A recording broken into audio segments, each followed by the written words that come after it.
finalmente, vou falar mais uma coisa aqui para vocês. Finalmente, o Estado,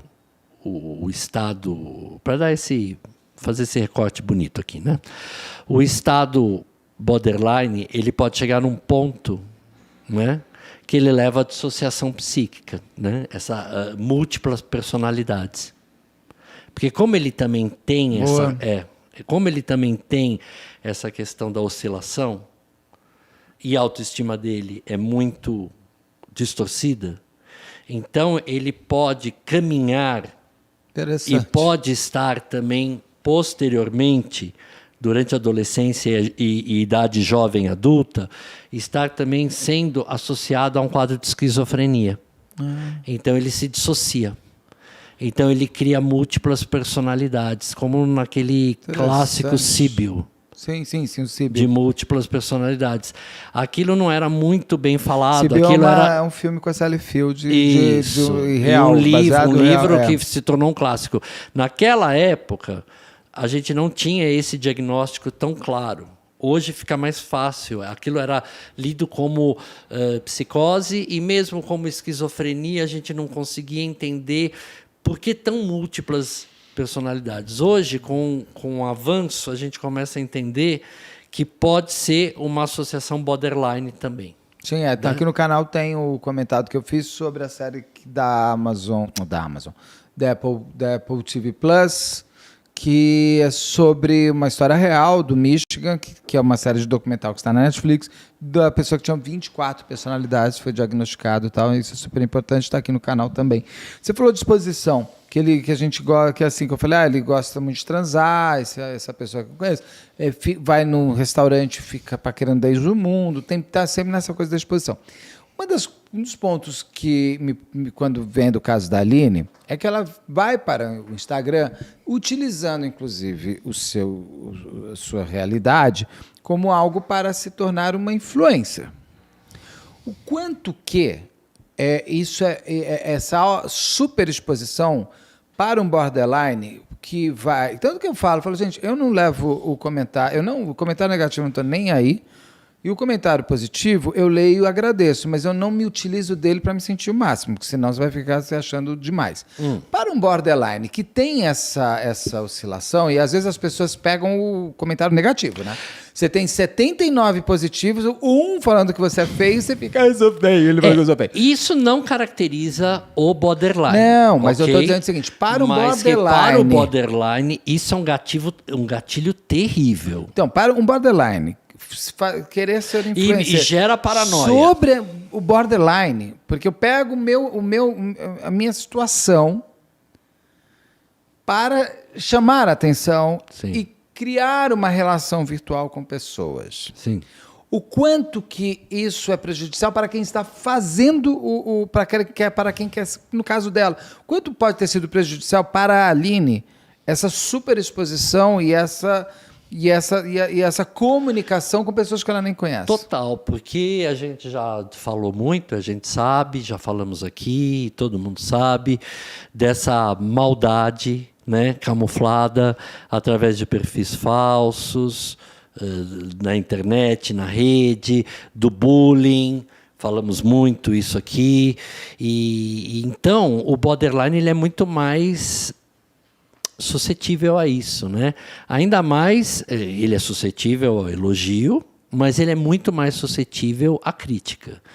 Então, é óbvio que para ele isso vai ser uma pedrinha que vira um pedregulho, nessa intensidade toda que ele vira. Então, a exposição deveria ser muito já pressuposta um monitoramento dela mesma, de não levar tanto aquilo em consideração.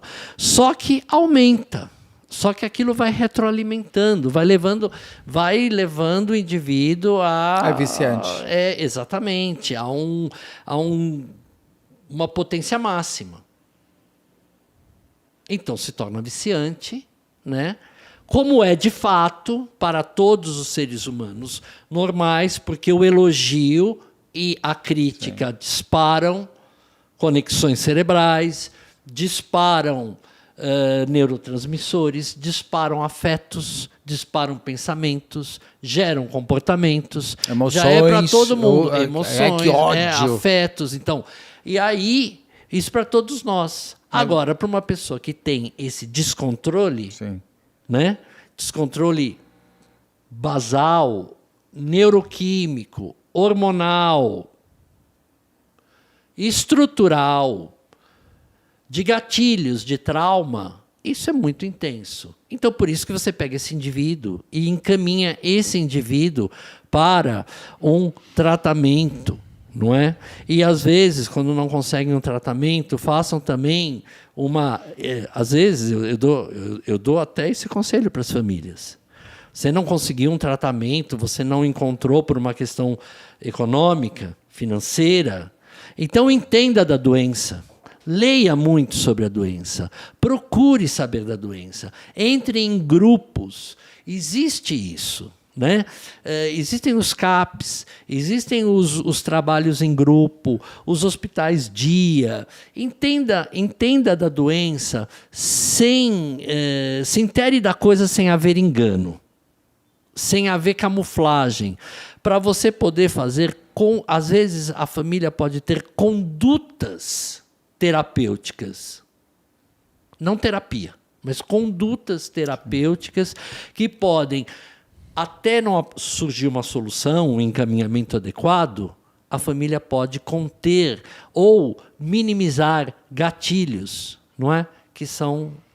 Você sabe que eu atendi uma vez, muito interessante isso, eu atendi uma vez uma paciente que ela tinha na família dela 3 pessoas borderline diagnosticadas. Nossa. 3 pessoas, e ela tinha também traços borderline. Então, essa questão genética, eu acho que alguém aí perguntou e vai aparecer depois, ela é muito, muito significativa. Mas ela se associa também... Tem tudo aquilo que você explicou. Você tem essa ela se equação. associa também à exposição da infância, tá? Tem essa equação. A privação da infância. Você falou aí, procure ajuda, tal, até porque é interessante a família saber. Por isso que eu falo que também a família é doente, passa a ser um doente da doença e também passa a ser o enfermeiro dela. Saber até como lidar durante o surto, vou chamar de surto, nem sei se é surto. 2 perguntas, mais uma antes. Uma crise. A própria Aline, a tia, conta também que ela tudo ia para vamos morrer, vamos matar. O quanto é real o desejo de tirar a própria vida? Não da Aline, eu pego uma pergunta como geral, porque isso tem. E o quanto é manipulador e chamariz de atenção? Os porque dois. não é possível uma pessoa que está querendo tirar a própria vida Os dois. E tira a vida na frente do outro. O marido, quase marido da Aline, fala que ele está saindo do banho, ela está tomando todos os remédios. Então eu quero, mas tem uma pessoa ali que vai paralisar a vida dele em minha função. Sim, são os dois, tá? São os 2 casos. É manipulador, no sentido que a manipulação tenta fazer uma compensação dessa rejeição.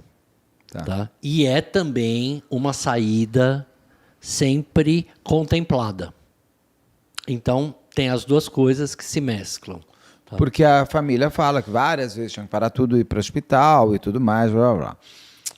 Um fator que eu acho importante a gente trazer aqui é quando você quer ser influencer, eu acho que isso, eu não sei se isso é profissão, mas isso hoje é uma realidade, outras pessoas vão buscar nesse influenciador um modelo, ou um modelo a ser seguido, que eu acho uma bobagem, ou um modelo a se inspirar nele, ou ele virar aspiracional e inspiracional.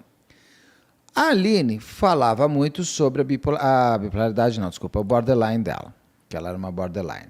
Ela faz o Instagram influenciadora dela dessa maneira. Inclusive, depois do casamento, ela cresce muito. Não sei se eu acho que caiu, porque eu estava vendo o Instagram, está com menos de 100 mil, acho que ela passou de 100 mil na época. O quanto o fato de ela ter feito o que ela fez depois do casamento pode ter influenciado outras pessoas borderlines? Muitos se viram nela, né? Se viram nela. Agora a gente tem que levar em consideração que, no caso da Aline, essa história do casamento foi assim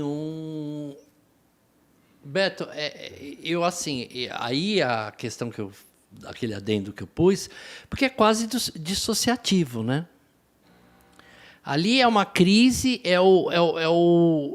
parece que é o grau máximo, me pareceu. Porque assim, quem casa com alguma coisa.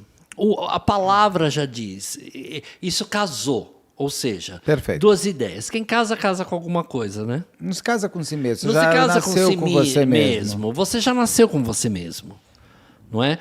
Então isso traz uma sensação dissociada, uma percepção Já é dissociada dissociativo, da né? É realidade. Então isso é o grau máximo. E aí a sequência disso é ela se jogar. Até porque depois ela tem um passivo muito grande quando ela entra no Instagram dela. Cresceu o número de seguidores, mas cresceu o número de ataques. De críticas. De críticas. Justamente porque quem casa com alguma coisa e as pessoas começam a perceber. Então, aí que está uma coisa, né? Então, do começo que você falou, a pessoa faz a pessoa quer ser influenciadora, e eu acho que as pessoas, elas são ou não são influenciadoras. Tá? Concordo.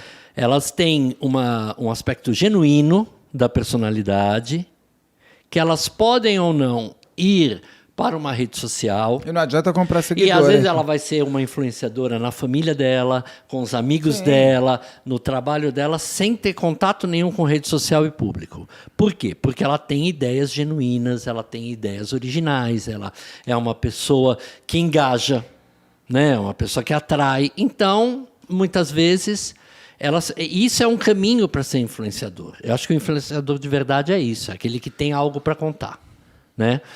Então ela resolve ser influenciadora por conta do transtorno dela, só que ela não, mas ela mesma, apesar dela estar falando, o grande aspecto positivo da página dela seria se ela estivesse em tratamento e mostrando para as pessoas para que outros indivíduos, outros sujeitos que estejam com isso, se vissem ela conversando com você, exatamente, buscando outro borderline e fazendo uma terapia em grupo ali. Ou seja, que ela fizesse... O Instagram dela é todo autocentrado. Então, se ela fizesse esse trabalho para alavancar a divulgação e a necessidade de tratamento.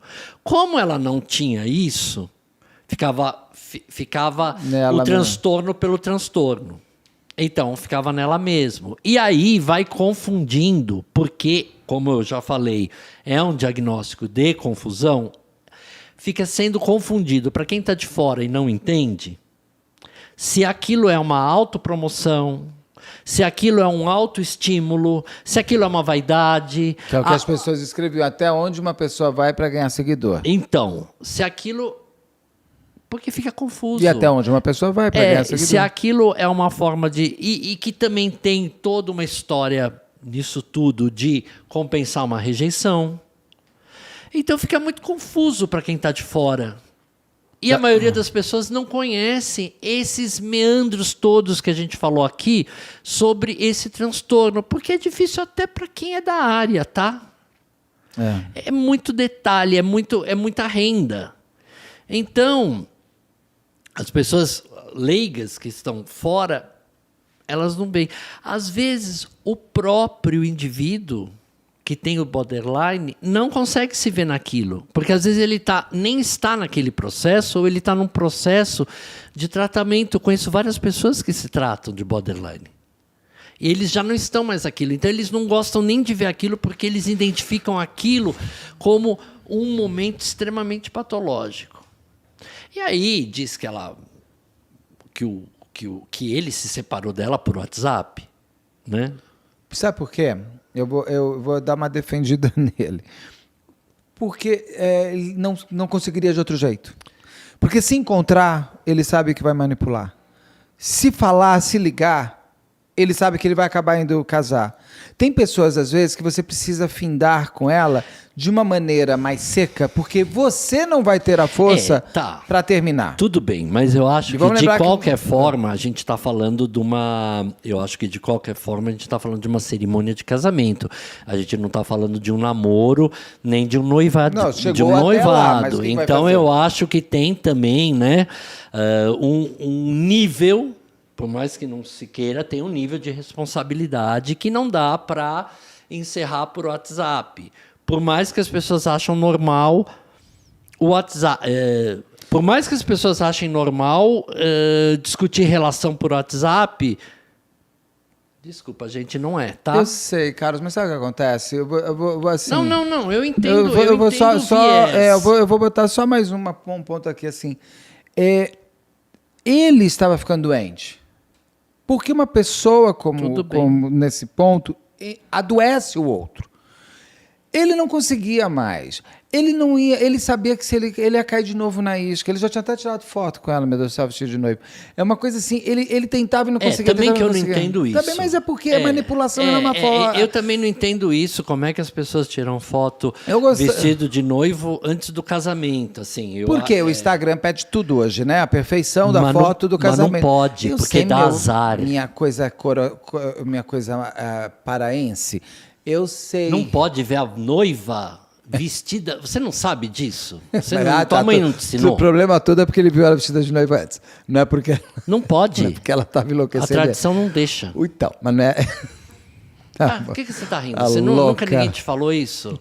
Que o noivo não pode ver a noiva vestida antes do casamento. Ou seja, gente, tudo isso aconteceu porque essa foto foi feita. E ele viu. Às vezes. Olha que linda, gente, que moça linda. Ai, que tristeza. Eu tinha uma vontade, eu vi no Instagram dela, eu tinha uma vontade de voltar no tempo, entrar e falar assim: não vai para esse casamento, fica aqui comigo. Bom. E tem uma coisa, nessas horas. Não, às vezes essa cara que ela tá fazendo, às vezes eu fico imaginando foto o que é se super passava clássica por hoje em dia. dentro dela, qual a revolução, né? O furacão que estava nessa Tem um pouco alma. mítico também do influenciador, quantas coisas vão dar de curtida, quanto isso vai ter. As pessoas elas não estão, às vezes, também vivendo. Às vezes não estão vivendo a realidade. Não, sim, tá fragmentado, sim. Tá demais, tá tudo dissociado, tá uma coisa absurda. Tá. Eu tô ouvindo esse ótimo podcast. Eu vou fazer um comentário em breve do novo podcast do Chico Felitti, que chama Coach, que é sobre a Kate Luz. Há uma loucura. Ela vivia uma vida no Instagram e outra muito. Ela parecia uma milionária no Instagram, mas ela não tinha onde viver. É uma coisa muito louca. Nesse caso, agora ele já refez a vida dele, o ex-futuro marido. A família, eu acho que ela também já deve ter conseguido. Porque deve ser muito dolorido, mas deve ser muito cansativo também. Não, é cansativo. Você ficar o tempo inteiro salvando uma pessoa do cansativo. do fim. E eu fico imaginando esse casamento, as pessoas ali assistindo aquilo, Pois a família. Eu acho que tem uma coisa para ver até onde vai. Às vezes fica parecendo que as pessoas querem ver até onde vai, que querem ver o circo pegar fogo. Aliás, vejam o episódio que a gente fez do Circo de Niterói. É literalmente o circo pegar fogo. O circo pegar fogo, tá aí no Porque tem uma canal. coisa muito assim, até que ponto o manipulador manipula muita gente?